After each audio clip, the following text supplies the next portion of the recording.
Nama Om Vishnupadaya Krishna Pristaya Bhutale Srimati Bhakti Vedanta Swami Tinamite Namaste Saraswati Deve Gauravani Pracharine Nirvishesha Shunyavadi Paschatadishitari Jaya Shri Krishna Chaitanya Prabhu Nityananda Shri Advaita Gadadhara Shivasadi Gaura Bhakta Vrinda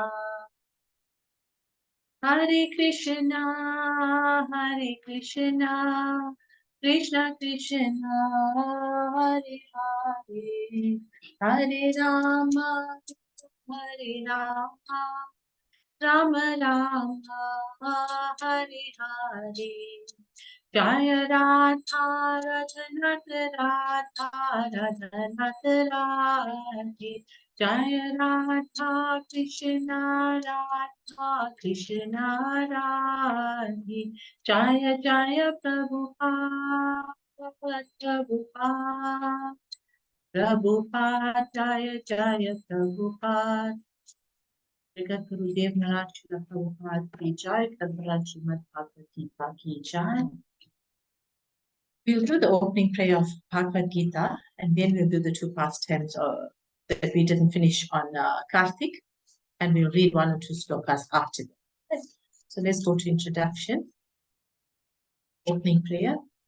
Om Ajnana Timirandasya Jnananjana Shalakaya Chakshur Unmilitam Yena Tasmai Shri Gurave Namaha Shri Chaitanya Manobhishtam Stapitam Yena Bhutale Swayam Rupa Katamayam Dadati Swapadantikam Vandeham Shri Guru Shri Yutapadakamalam Shri Gurun Vaishnavamscha Shri Rupam Sagrajatam Sahagana Raghunathanvitam Tam Sajivam Sadvetam Savadutam Parijana Sahitam Krishna Chaitanya Devam Shri Radha Krishna Padan Sahagana Lalita Shri Vishakhanvitamscha He Krishna Karuna Sindhu Dina Bandhu Jagatpate Gopesh Gopika Kanta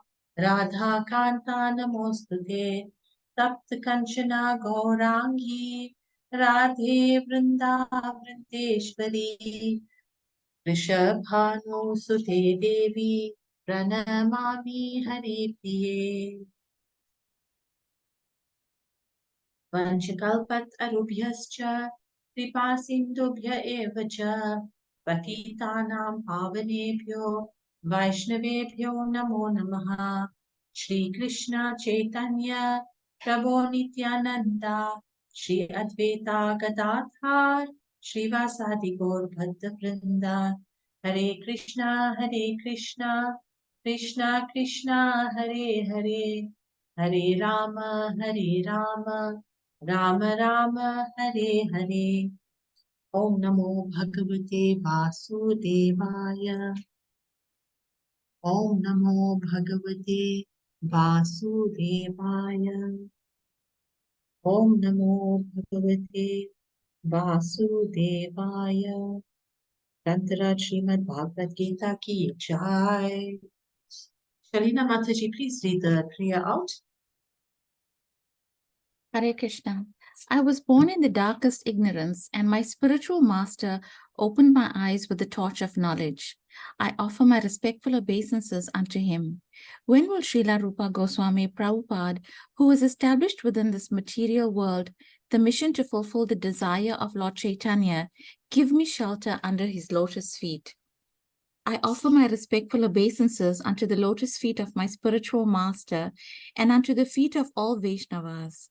I offer my respectful obeisances unto the lotus feet of Srila Rupa Goswami, along with his elder brother Sanatan Goswami, as well as Raghunath Dasa, Raghunath Bhatta, Gopal Bhatta, and Srila Jiva Goswami.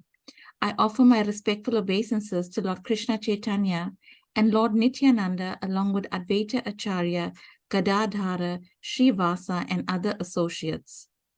I offer my respectful obeisances to Srimati Radharani and Sri Krishna, who along with their associates, Sri Lalita and Vishaka. O my dear Krishna, you are the friend of the distressed and the source of creation. You are the master of the gopis and the lover of Radharani. I offer my respectful obeisances unto you. I offer my respects to Radharani, whose bodily complexion is like molten gold, and who is the queen of Vrindavan. You are the daughter of King Vrishabhanu, and you are very dear to Lord Krishna. I offer my respectful obeisances unto all the Vaishnava devotees of the Lord. They can fulfill the desires of everyone just like desire trees, and they are full of compassion for the fallen souls. I offer my obeisances to Sri Krishna Chaitanya, Prabhu Nityananda, Sri Advaita, Gadadhara, Sri Vasa, and all others in the line of devotion. Hare Krishna. Hare Krishna. Thank you, Shalina Mataji. Okay, so last week we were discussing all these wonderful pastimes that took place in the month of Kartik, which we are currently in, and there's about a week and a bit to go before Kartik ends. So we stopped at the pastime of Bhishma Panchak. We discussed Bhishma Panchak, the last 5 days of Kartik. We also discussed, I think, the appearance of Giriraj Govardhan last week. But we didn't do the appearance of Radha Kund and Shamkund. So let's talk a little bit about the appearance of Radha Kund and Shamkund before we move on to reading some verses of chapter 7. Right, so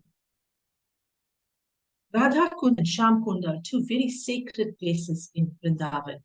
Can you please stop me here, Shalina Mataji, if I did go through the pastime previously? Did I? I wasn't here last week, Mata. Sorry. Anybody else? I may have just mentioned it briefly. I don't think we went into it as such. Okay, let's discuss. Right. So Radha Kund and Sham Kund are two pools of water in Vrindavan, the foothills of Govardhan. Remember, we spoke about this big hill, Giriraj Govardhan, who is Krishna himself. So these beautiful kunds or pools of water are found around the foothills of Govardhan. They are very, very sacred. And now we will talk about how they appeared. So what Krishna did a long time ago, when he appeared on this earthly planet in his original form, Vrindavan, he destroyed a demon. But this demon was in the form of a bull. Now, we all know that the cow is a very auspicious animal in the Vedic culture. The cow is considered to be one of our 7 mothers. And also, the cows are very, very adhered to Krishna. So, this bull that Krishna killed wasn't a bull. It wasn't a male cow. It was actually a demon in disguise. And Krishna had to vanquish and destroy this bull because it was one of the demons sent by King Kansa to hunt down Krishna and try and kill him. And what this bull did, or this demon did, was he entered into Vrindavan and started terrorizing all the residents of that town. Started instilling fear, striking fear into the hearts of all the residents.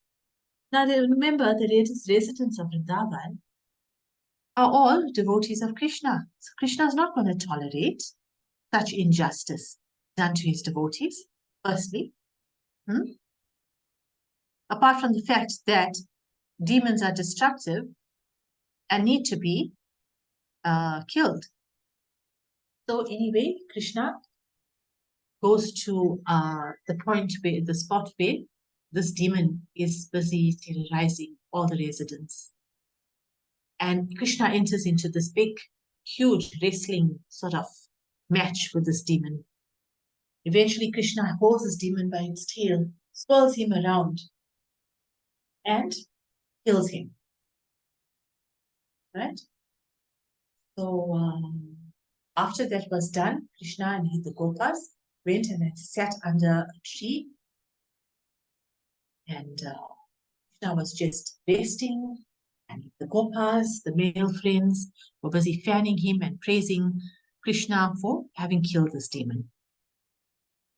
So Radharani and the gopis come by, and they said to Krishna that, Krishna, we don't want to have anything to do with it, because now you have committed a great offense. You have killed a male cow. Who kills a male cow? Cows are supposed to be very sacred in our culture, and you've just committed such a big offense. So Krishna explains his case and says to Radharani and the gopis that I did not just kill a mere cow or a male cow. I did not just kill a bull. What I killed was a demon who was very destructive and threatening to all the devotees. That's who I killed, not a cow. But they wouldn't hear of it. They said to Krishna that they didn't want to have anything to do with him, and if he wanted to have any interaction with them, then he would have had to cleanse himself. And they instructed Krishna to go and bath in all the holy waters around the world. Krishna said, not a problem. I can do that, but I can do it right here. And then Krishna struck the earth with the heel of his foot and created a little crater, a little depth in the ground, and invoked all the holy rivers to enter into that little pool and fill it up. All these holy rivers like Ganga, Yamuna, Triveni, Saraswati, Narmada, all these holy rivers that you hear of in scripture, and you hear of people going and visiting and bathing in when they go and visit on pilgrimage. All these holy rivers entered into this pond and filled it up. So Krishna dived into the pond. The Gopas followed, and he says, look, now I am cleansed. So why don't you, gopis, also enter into this pond and cleanse yourself now for having made an offense to me? Because all I did was something good. I protected the inhabitants and I destroyed this demon. But that wasn't good enough for you. Gopis refused. They said they are not going to enter this Krishna's kund. And Krishna called it Shama kund. Shama means dark colored. Shama is the name of Krishna as well. So that kund was named after him. He called it Shama kund. And the gopis refused. Radharani refused. She said, I'm not going to enter that kund because that water is now contaminated. Because Krishna, you have just washed off all your sins in that water now. You've killed a bull and now you've cleansed yourself in it. Radharani said, it's fine. We'll make our own kund. So Radharani, the gopis, they used their bangles. They broke their bangles and they started digging holes in the ground. But of course, that would take a very long time. All these beautiful, fragile little gopis were trying to dig a big pond.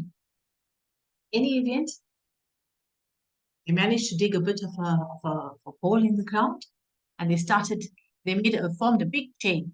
They started getting water from the Ganga, Manasi Ganga, which wasn't far away.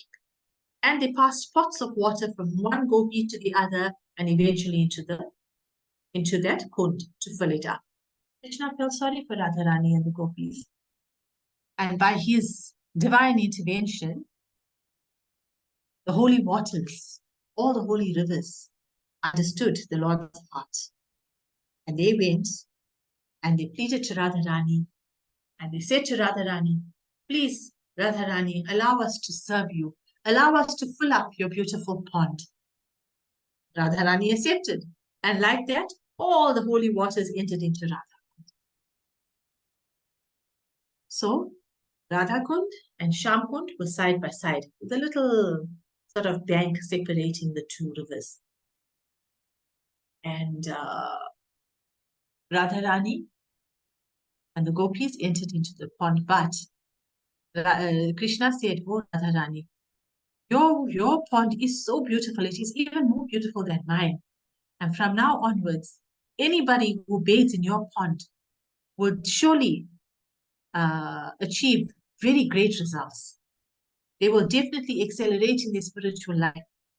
They will gain lots and lots of piety by just bathing in it. And Radharani said the same to Krishna. Your kund is so beautiful, O Krishna.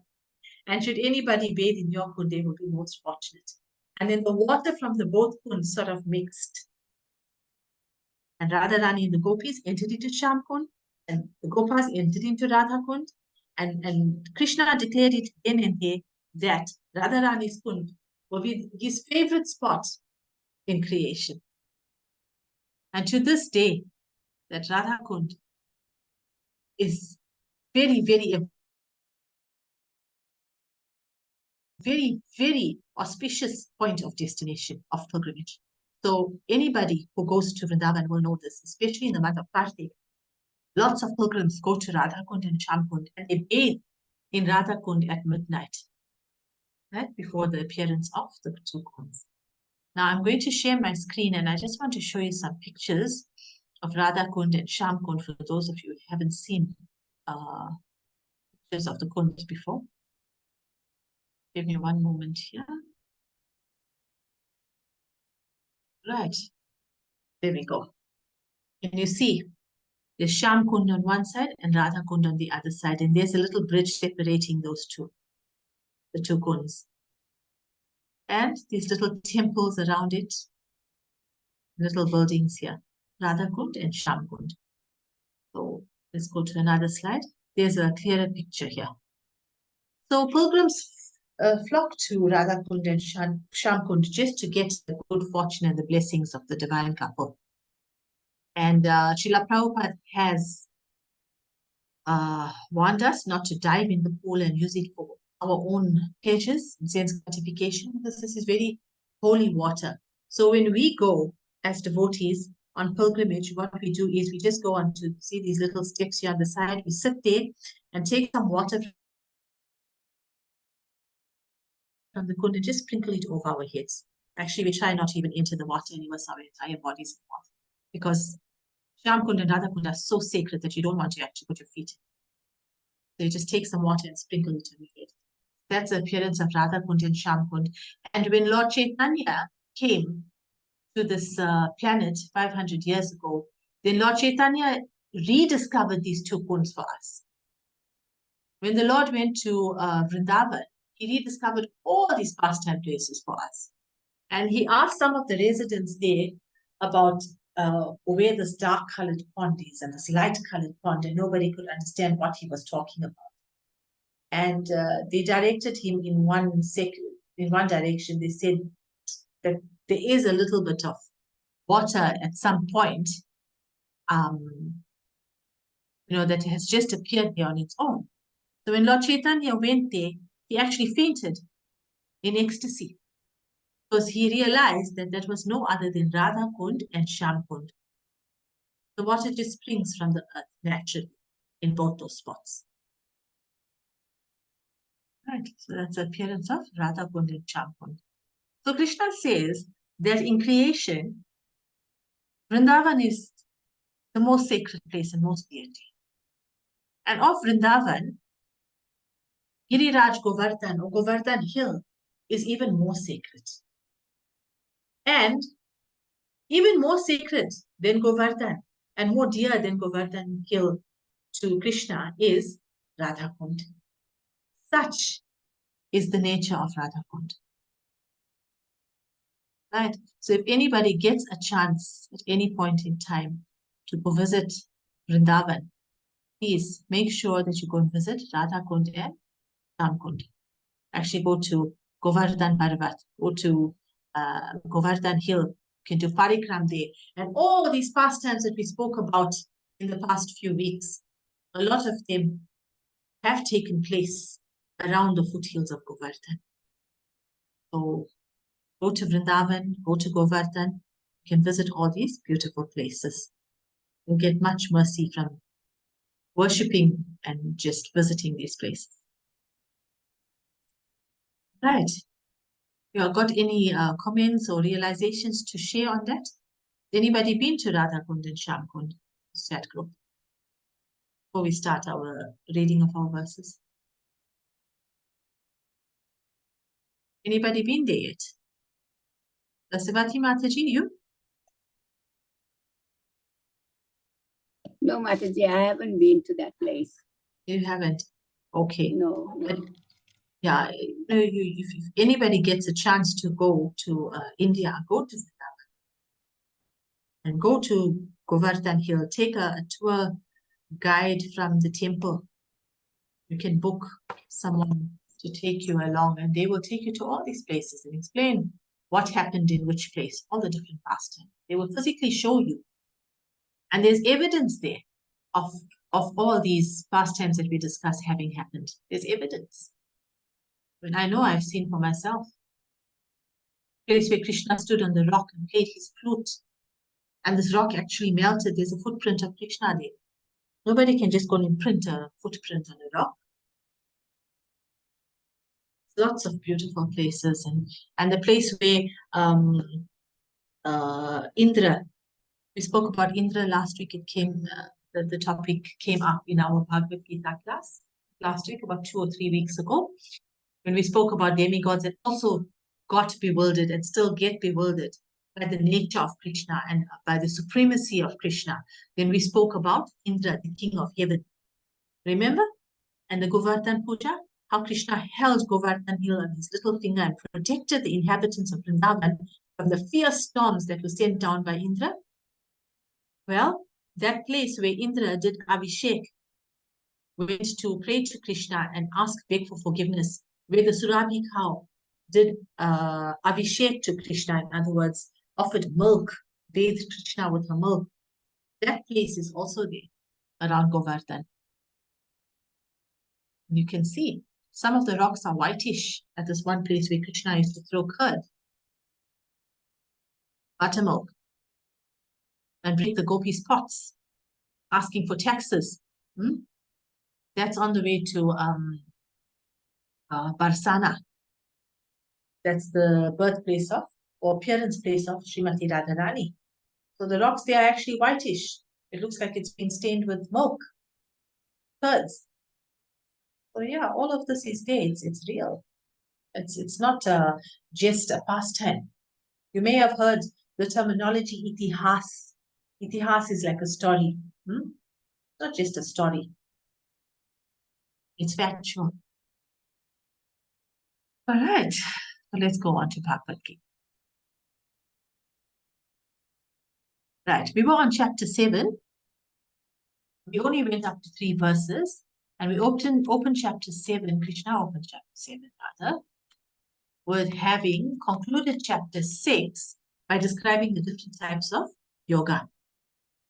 Krishna said there are so many various types of yoga, but of all these different practices of yoga, he recommends that Bhakti Yoga is the greatest and the shortest way of achieving the goal of God realization really quickly and easily and joyfully. Right? So, then in verse 1, Krishna went and started speaking in chapter 7, verse 1. Krishna said to the son of Pritha, who is Arjuna, he started talking to him about how practicing yoga in full consciousness of him with mind attached to him and knowing him in full doubt is really very great. He started speaking about that, and he started speaking about his different opulences. So we discussed all of that. I'm hoping everybody is with me and remembers all our discussions from the previous classes. And then we entered into discussion. We spoke about the different types of yoga, and we spoke about Bhakti Yoga being the highest, that is, the yoga of devotion. And also, there was mention in the purports by Prabhupada that he recommended that we hear directly from Krishna. And we discussed this as well, about how do we hear directly from Krishna.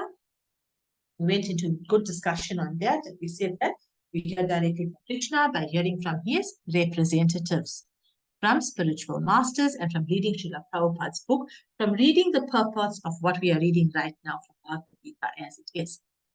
That's hearing directly from Krishna, because when Srila Prabhupada translated the verses of this Bhagavad Gita, he did not make any changes. Okay? That's why Srila Prabhupada's Bhagavad Gita is called Bhagavad Gita as it is. And then we went into a very interesting discussion about science. That Bhagavad Gita is a science and not a religion, and it is not meant only for one class or one sect of people. It is meant for the entire creation, all humanity, because it is a science that deals with the soul. And every living entity, not only to speak of humans, every living entity has a soul. And every living entity that is living will have to die, and the soul will then transmigrate. And this is scientific. This is a fact. It is factual. Therefore, we say Bhagavad Gita is a science. It's not just a religion or just a story. Right? And then that took us up to verse number 3, which is where we need to pick up from today. Hare Krishna, Krishna Krishna, Hare Hare, Hare Rama, Rama Rama, Hare Hare. Manushyanam sahasreshu kaschit yatati siddhaye yatatam api siddhanam kaschin mam viti tatvataha. Hare Krishna, Krishna Krishna, Hare Hare, Hare Rama,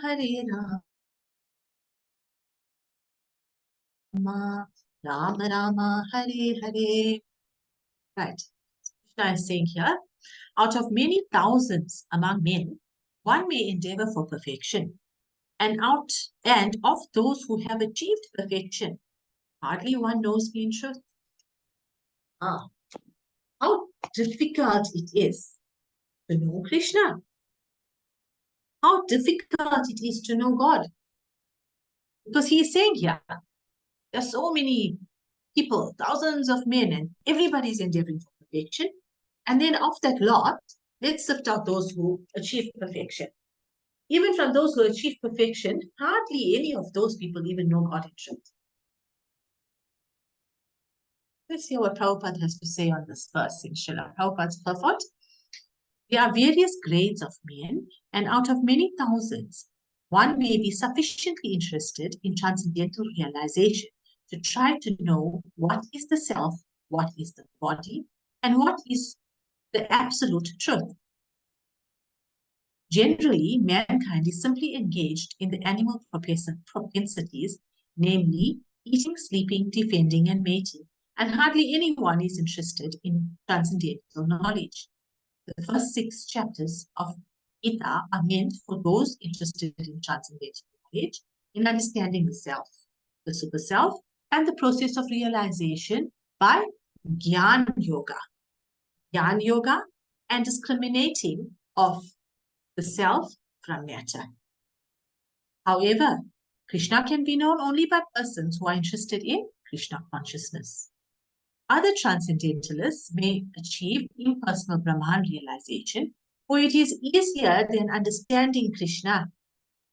Krishna is the Supreme Person, but at the same time, he is beyond the knowledge of Brahman and Paramatma. The yogis and jnanis are confused in their attempts to understand Krishna. Although the greatest of the impersonalists, Sripad Shankaracharya, had admitted in his Gita commentary that Krishna is the Supreme Personality of Godhead, his followers do not accept Krishna as such. For it is very difficult to know Krishna, even though one has transcendental realization of impersonal Brahman. Krishna, the Supreme Personality of Godhead, the cause of all causes, the primeval Lord Govinda, Ishvara Parama Krishna, Sachit Ananda Vigraha, Anadir Adir Govinda, Sarvakarana Karanam. It is very difficult for the non-devotees to know him.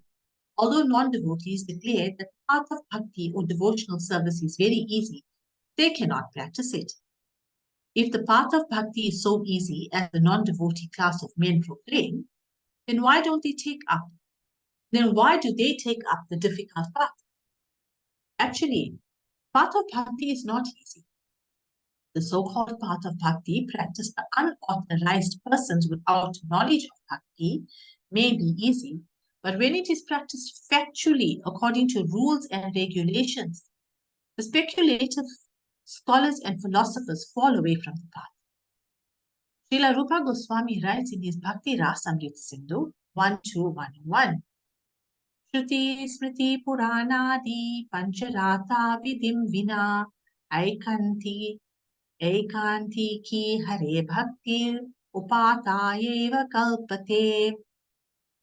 It means devotional service of the Lord that ignores the authorized Vedic literatures like the Upanishads, Puranas, and Narada Pancharatara is simply an unnecessary disturbance in society. Not go on any further. Let's discuss what we read first, right? And then we'll read the last. So it's quite clear what Krishna is saying here, right? That it is very difficult to know him. At the end of the day, it is very difficult to know Krishna in truth. Right? So Prabhupada is breaking it down for us nicely here, and it says the first 6 chapters, which we have already read now, is meant for people interested in knowledge now. People who want to understand who the self is and who is the self. Self is the soul within our hearts, right? We are the self, not the body, the soul. So Atma is the self. So these people are interested in the self, the super self, which is Paramatma, the super soul, which is the Lord Paramatma, and the process of realization. They want to understand this process of realization, who the soul is, who the super soul is, and how are they understanding this? So the process of Gyan Yoga, right? And Dhyan Yoga, that means the process of knowledge, right? So they want to discriminate, be able to understand and discriminate the self from the matter. Very well and good, because we need to understand that. That is also important. However, what is the ultimate goal? Yes, we must know that we are not the bodies, we are the soul. We must understand that there is the Supreme Lord who is situated in our hearts. But ultimately, just knowing that is not sufficient. We need to now understand and establish our relationship with that super soul. And people who are now interested in Krishna consciousness, they will want to know who Krishna is. So they are the ones who will get to know who Krishna is. Prabhupada is saying, however, Krishna can be known only by persons who are in Krishna consciousness. So if you enter into this path of Krishna consciousness, then you stand a chance of knowing Krishna is. It won't just be knowledge on its own. It starts transforming into this beautiful flower called bhakti or devotion. Because then you're establishing your relationship with that Supreme Lord. Right. So Krishna is a supreme person we have established, we understand. And he is also beyond knowledge of Brahman and Paramatma. Now, what is Brahman? And who is Paramatma? All energies of Krishna. They're all energies of Krishna. Isn't that so? But Krishna is the supreme and energizing all these different aspects of controls in his creation. So he expanded as Paramatma and entered into everybody's, into every atom, into every living entity's heart. So he is Paramatma, it's an expansion. And Brahman is his effulgence, the effulgence of the spiritual world, the effulgence of Krishna. That area above the material planet, but not quite entirely spiritual, because it's part of the spiritual, which is the effulgence of Krishna. So Prabhupada is saying here that Supreme Person Krishna is even beyond knowledge, having knowledge of this Brahman, having knowledge of Paramatma. He's even beyond all this. Now Shankaracharya is mentioned in this part here, Shripad Shankaracharya. He was a great preacher in some era, okay? But he preached impersonalism. He preached impersonalism. And he did write some commentaries on Bhagavad. And in one of his commentaries, even though he preached impersonalism, where his followers focused on Brahman, that's the effulgence of Krishna, even though he preached that, even he himself, in one of his commentaries, Prabhupada says here, admitted that Krishna is the Supreme Lord. Huh? Even he admitted that, because he had the knowledge and understanding. But remember, preaching got done in different times and places and circumstances, according to, the preaching got done rather according to time, place, and circumstances. So there was one class of people whom Shankaracharya had to preach to, who would have had limited knowledge. They would not have been able to grasp the concept of a far higher aspect than Brahman. So for them, Brahman realization was the ultimate. Now remember, one can transcend even further from there as they get purified. However, coming back to Sripad Shankaracharya, he was knowledgeable. He did understand, and he did even admit that Krishna is the Supreme Lord, Supreme Personality of Godhead. But his followers were kept at a certain level. And for them, it was very difficult to know Krishna. Huh? Hare Krishna, Mataji. So even though... 2 Hare minutes. Krishna? 2 minutes. Oh, okay. So let us stop here and then we will log out and rejoin, right? Sure. Okay. Hare Krishna.